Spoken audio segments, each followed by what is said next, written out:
국회에선 최상병 순직과 수사 외압 의혹에 연루된 주요 인물들이 증인으로 출석한 가운데 특검법 입법 청문회가 열렸습니다. 청문회를 단독 개최한 야당은 대통령실 개입 의혹을 고리로 증인들을 몰아세웠고 증인 선서 거부 논란 등으로 공방이 벌어지기도 했습니다. 손효정 기자입니다.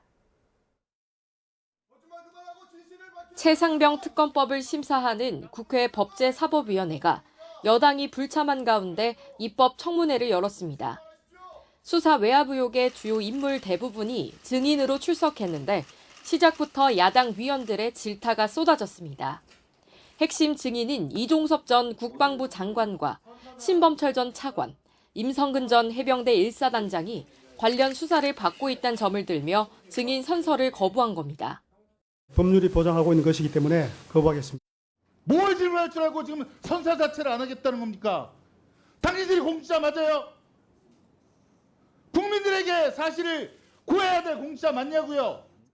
본격적인 질의가 시작되자 야당은 대통령실 개입 의혹을 집중적으로 추궁했습니다.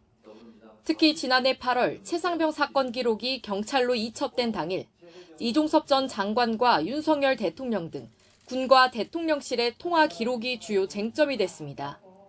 이 전 장관은 수사 기록 이첩 보류는 본인 판단으로 대통령의 지시는 없었다고 일축했는데 통화 내용에 대해선 함구했습니다. 이종섭 증인, 대통령으로부터 어떤 전화를 받은 겁니까? 국방부 장관과 대통령 간의 대화 내용을 일일이 밝히는 것은 적절하지 않다고 생각하고요. 임 전 사단장과 이시원 전 공직기강 비서관도 각각 수색 지시를 내리지 않았고 대통령실 외압은 없었다는 기존 입장을 고수했는데 답변 과정에서 10분간 퇴장 조치를 받기도 했습니다. 사건 당시에 집중호우 내렸을 때 피해 복구 작업, 여기에 대한 작전 통제권이 누구에게 있었습니까? 경북 지역군 사령관에게 있습니다. 저는 작전 지도를 했지 작전 지시를 한 게 아닙니다. 대통령의 지시로 전화를 한 겁니까? 아니면 본인의 판단으로 전화한 겁니까? 위원장님의 당부도 계속 반복적으로 말씀드리게 됩니다. 예, 아니오마다 하십시오. 상황에 대해서 예, 아니오마다 하지 못하시면 자리 가시고요. 임기훈. 잠깐만요. 이시원 증인 네. 10분간 퇴장하세요. 다만 이첩 자료 회수 당일 국가안보실로부터 경북경찰청에 전화가 갈 거라는 연락을 받았다며 대통령실의 사전 조율 정황이 드러나는 증언도 나왔습니다. 임기훈 비서관은 전화가 와서 경북한테 저한테 전화가 올 거다라는 말을 해줬습니다. 그래서 그 부재중 전화가 경북일 거라고 예측하고 경북경찰에 다시 전화한 것입니다. 증인으로 출석한 박정훈 전 해병대 수사단장은 대통령 경로서를 정조준했습니다.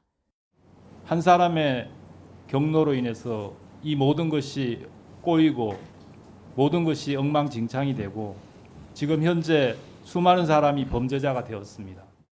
국민의힘은 경찰과 공수처 등에서 수사가 이뤄지고 있는데도 청문회를 진행하는 건 권력 남용이자 사법 방해 행위라고 날을 세웠습니다.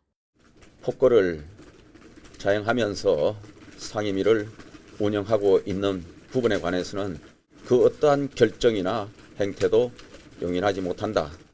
법사위는 입법 청문회가 마무리된 뒤 최상병 특검법을 전체 회의에 상정해 통과시켰습니다.